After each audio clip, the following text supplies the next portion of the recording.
Dear students, in the last class we have discussed about residential status, that is how to determine residential status. Today we are going to deal with scope of total income or incidence of tax.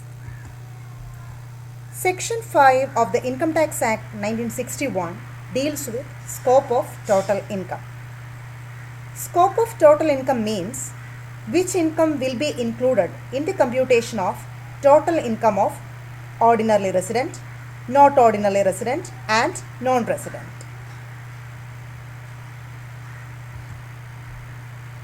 Scope of total income or tax incidence is determined on the basis of three criteria: residential status, time of receipt and place of receipt. Time of receipt means in which year income is received. Place of receipt indicates whether the income is receiving in India or outside India. Before explaining scope of total income, let us explain some terms. For the purpose of scope of total income, income can be categorized into four: income received in India, income deemed to be received in India, income accruing in India, income deemed to accrue in India. First one, income received in India.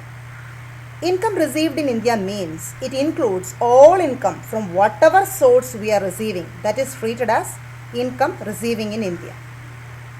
And here receipt means first receipt.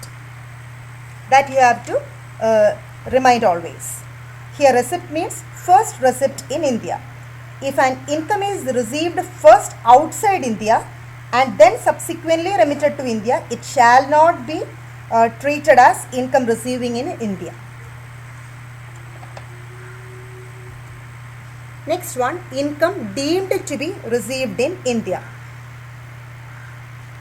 Income deemed to be received means income which have not actually being received, but it is a part of income of SSC under the law. Example, contribution made by employer to recognized provident fund in excess of 12% of salary of the employee. Another one, interest credited to RPF of the employee in excess of 9.5%. All these we will be explaining under the head income from salary. So, income deemed to be receiving means income which have not actually being received, but it forms part of income of SSC under the law. Next one, income accruing or arising in India. Income is said to be received when it reaches the SSC. But in case of income accruing in India, right to receive the income becomes vested in the SSC. That is, income accrued is when the SSC obtains the right to receive it.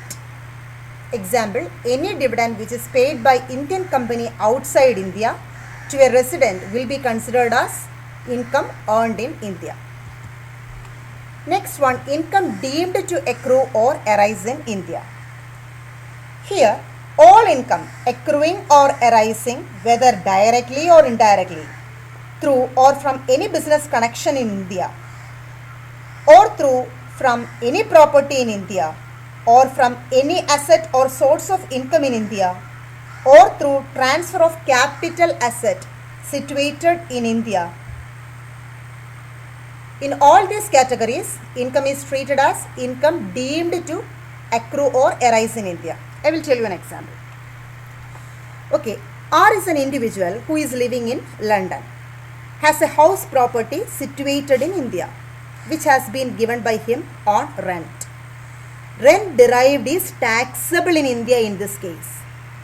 Whether such rent is received by him in India or outside is immaterial, because house property is situated in India. So, income generating from house property situating in India is income deemed to accrue or arise in India.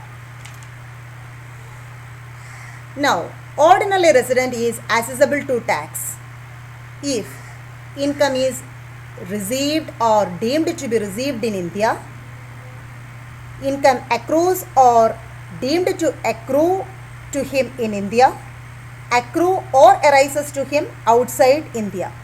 In all these cases, income will be accessible to tax for ordinary resident. So, scope of total income of ordinary resident will be if income is receiving or deemed to be receiving in India, income accruing or deemed to be accruing in India, income accruing or arises to him outside India. Next one, not ordinary resident is accessible to tax if the income is received or deemed to be received in India, income accrues or deemed to accrue to him in India, accrues or arises to him outside India from a business controlled in India. In the case of non-resident, income is accessible to tax only if income is received or deemed to be receiving in India, income accruing or deemed to be accruing in India. In only these situations, non-resident is liable to pay tax. Okay, we can easily learn scope of total income by preparing this table. Okay, you just look at this table. Nature of income. This is ordinary resident, not ordinary resident and non-resident. Okay, we can see who is liable to pay tax for which category of income. If income is receiving in India, ordinary resident, not ordinary resident, non-resident is liable to pay tax. If income is deemed to be receiving in India, all three categories are liable to pay tax. Income accruing in India, ordinary resident, not ordinary resident, non-resident is liable to pay tax.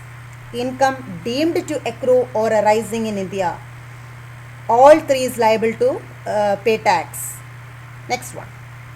Income received and accrued outside India from a business controlled in India. Business is controlling in India, but income receiving and accruing outside India. In such situation, ordinary resident and not ordinary resident is liable to pay tax and non-resident is not liable to pay tax. Next one. Income receiving and accruing outside India, but business controlled outside India. In this situation, ordinary resident is only liable to pay tax, not ordinary resident and non-resident is not liable to pay tax. Next one, income received and accrued outside India from any other source. In this case, ordinary resident is liable to pay tax, not ordinary resident and non-resident is not liable to pay tax. Last case, income accrued or arisen and received outside India in earlier years but later on remitted to India.